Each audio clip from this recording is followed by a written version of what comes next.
গরম ভাতে প্রথম পাতে বিটের এই রেসিপিটা থাকলে এক থালা ভাত এমনিতেই খাওয়া হয়ে যাবে, আর কিছুই লাগবে না। এতটাই টেস্টি হয় খেতে বিটের এই রেসিপিটা। আশা করছি এই রেসিপিটা আপনাদের সবার খুব ভালো লাগবে।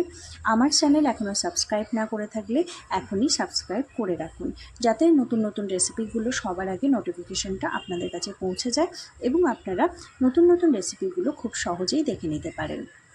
তো আজকের আমার রেসিপি বিটরুটের রেসিপি, সেটা সবাই বুঝতে পেরে গেছেন। তো এই বিটরুটটা আমরা অনেকেই খেতে পছন্দ করি, আবার অনেকেই খেতে পছন্দ করি না।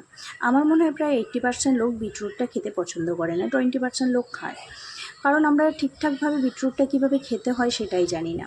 তো আমি বিভিন্ন রকমের রেসিপি হয়, তার মধ্যে আমি আজকে একটা রেসিপি শেয়ার করছি যেটা ভীষণ সহজ, কোনো রকম ঝামেলা নেই। তো বিটরুটটা আমি এখানে একটা ব্যবহার করেছি, আপনারা চাইলে দুটো ব্যবহার করতে পারেন, আপনাদের লোকজনের পরিমাণ অনুযায়ী আপনারা বিটটা ব্যবহার করবেন।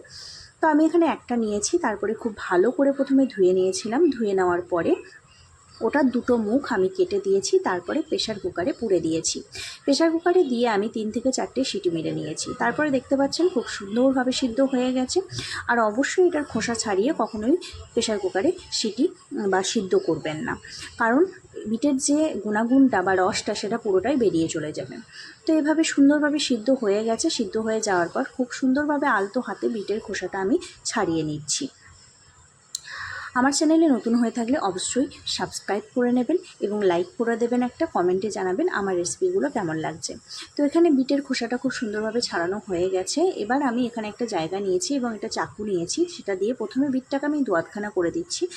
তারপরে এভাবে সরু সরু করে স্লাইস করে আপনারা কেটে নিতে পারেন, বা গ্রেটারের দিয়েও আপনারা গ্রেট করে নিতে পারেন। তো আমি এখানে চাকু ব্যবহার করেছি এবং ছোটো ছোটো করে কেটে নিয়েছি। কেটে নেওয়ার পরে এইভাবে হাতে করে একটুখানি ম্যাশ করে দিচ্ছি, যাতে বিটের কোনো কোনো অংশ কাটলে লেগে থাকে, সেই অংশগুলো যাতে না লেগে থাকে। তো এটা এভাবে কেটে আমি হাতে করে একটা পাত্রে তুলে নিলাম। তারপরে একটু ভালো করে চটকে দিলাম।